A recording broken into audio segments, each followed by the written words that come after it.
You are watching Newscentre. The US has finally announced an ambassador for India. The appointment of former LA Mayor Eric Garcetti has been confirmed by the Senate 2.5 years after he was first nominated by the White House. A Biden loyalist and co-chair of the campaign, Garcetti's confirmation hearings have been rocked by scandals. So who is Garcetti? 52-year-old, studied at Columbia, Oxford and the London School of Economics, a co-chair of Joe Biden's campaign and someone who is considered as a Biden loyalist. Former mayor of Los Angeles, he in fact was the youngest mayor in 100 years. He held the post from 2013 to 2022. His website says he's an avid jazz pianist and a photographer. And it was really the Rick Jacobs scandal that impacted his confirmation hearings for over 2.5 years. Not just that, he was also dropped as a possible contender for Biden's cabinet due to these allegations. Republican Senator Chuck Grassley had put a hold on Garcetti's nomination, and Naomi Seligman, a former communications director for Garcetti, said he's unfit to be an ambassador. Even Democratic senators like Mazie Hirono, Sherrod Brown and Mark Kelly opposed him in the final hearing. Finally, he managed a confirmation by 52-42. Among other controversies, he has been criticized for trying to find middle ground during protests against the killing of George Floyd. And there were also corruption allegations against the LA City Council, which Garcetti once headed. The White House has said that many of the claims on the Rick Jacobs scandal and allegations against Garcetti for ignoring the allegations, the sexual harassment, the sexual assault allegations against his aide have already been debunked in various reports. And President Biden has backed this candidate throughout the last 2.5 years. He has also been in the news for his comments on the Citizenship Amendment Act. He has said that he would bring up human rights and discrimination via the CAA, and this will be among the core pieces of his engagement with India. Let's now go across to Ambassador Anil Trigunayat, former Indian ambassador, and also Harsh Pant of Observer Research Foundation. Harsh, let me begin with you. Give us a sense of how these allegations, which have really plagued Eric Garcetti's nomination process, confirmation process over the last 2.5 years, how will that impact his tenure here in India now? Hi, Parikshit. I hope there's that once the U.S. Congress and Senate have finalized his nomination, approved his nomination, there should not be that big of an issue. But certainly, I think this whole thing has been clouded by this, these accusations, counter accusations, and the entire process that unfolded in Washington has been quite,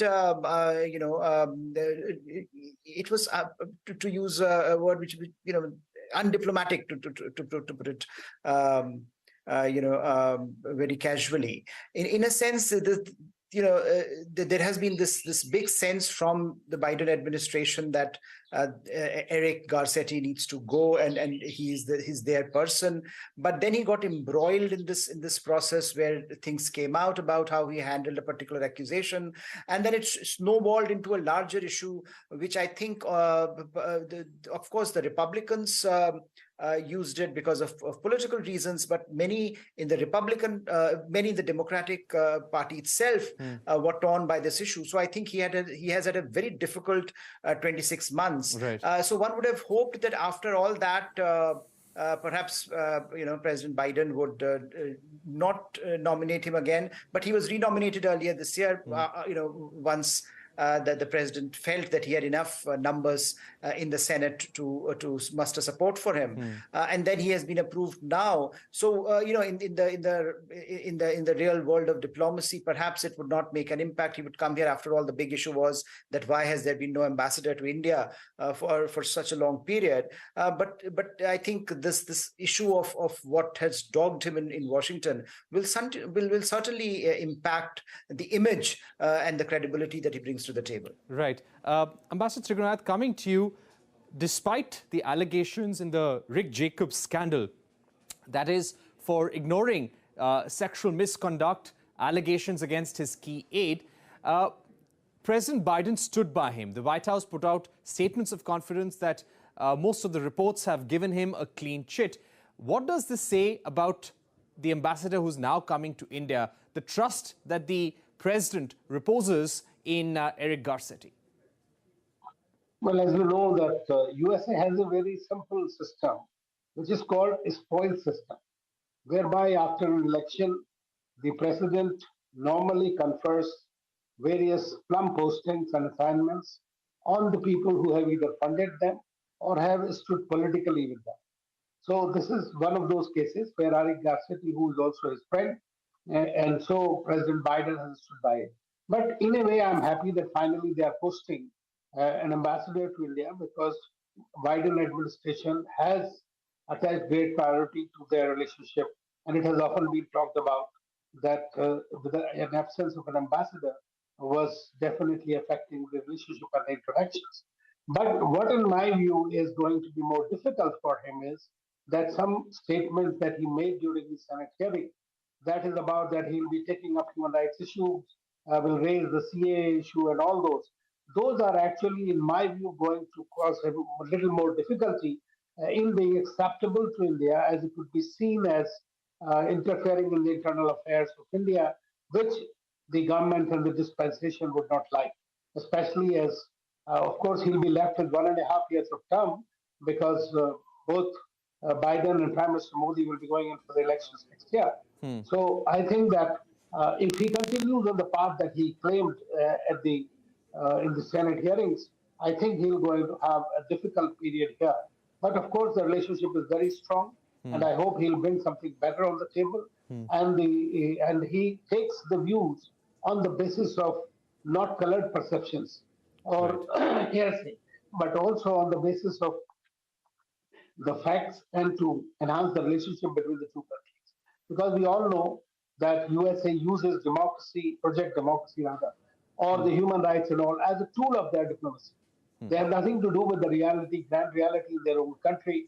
As you know, the Mexican president recently said that Mexico has better democracy than the United States of America. So we have seen all what happens in the country, and then they want to preach the others. So if he's a political ambassador, it is understood very well, but he has to play his cards rather well if he is here, and not in a very constructive manner that he's supposed to have started off.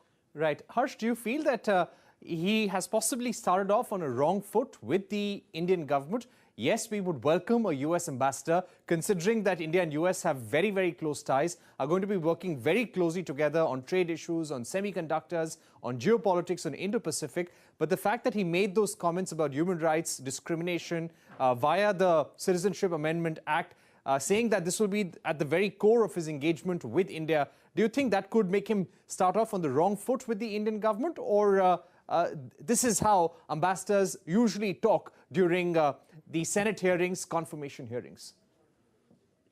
I think this is how they generally talk, and because they have to appeal to a certain audience that is looking at them and that is vetting them. And in this particular case, because he was, he was facing such a difficult ride, he had to appease the, the so-called progressive wing in his own party. So I'm not surprised that he made those statements. I think what will be important is how he conducts himself and what his priorities are when he comes to India, because I think what we have seen in the last few years of Biden administration, that you would recall when Biden himself was elected, there were widespread concerns about the human rights agenda, the democracy agenda, and we have not seen any of them actually impacting the dynamic of Indo-US relationship. So Biden actually has doubled down on India relationship. He has actually invested a lot, both bilaterally as well as multilaterally when you look at Quad. So I don't particularly see Eric Garcetti taking a view that is divergent of what the Biden administration has taken, and I'm sort of optimistic that the underlying strategic realities are such that India and the US have to work together, irrespective of some of the differences that they may have on certain issues which are very natural, into democracies. So I would not, I would certainly, I think there will be many in India who would look at his statements very carefully and would assess them, and perhaps he will have to then, when he comes to India, India really make extra effort in ensuring that that image that he carries of someone who is more interested in the internal politics of India than on substantive strategic engagement, that he has to take care of himself. But I think by and large, it seems to me that given the trajectory of Biden administration, given the trajectory of Indo-US relationship, I don't particularly see him going off track from that. Right. My final question to you, Ambassador Trigunayat, considering the fact that he's coming at a time when President Biden will possibly run again, there's going to be an election in the US next year. There are strong political priorities that the Biden administration will have. What kind of priorities will Eric Garcetti come to India with? Well, I think that there are several things as far as the bilateral relationship is concerned.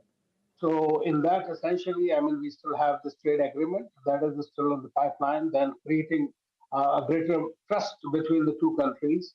He will, of course, be pursuing the US line as far as the Russia-Ukraine war is concerned and India's role in this. Secondly, he's also coming at a time, or will come at a time probably, when India is still continuing with the G20 presidency and his approach of strategic autonomy, and how the US, in the larger scheme of things, like his president has done, will be navigating through these priorities. So in the bilateral domain, there is plenty, because the China remains their major threat. The Russia has emerged as another major threat for the US interest, which has been talked about in their own various reports that have come out recently. So I think that India is a partner of choice at the moment, or partner of compulsion for that.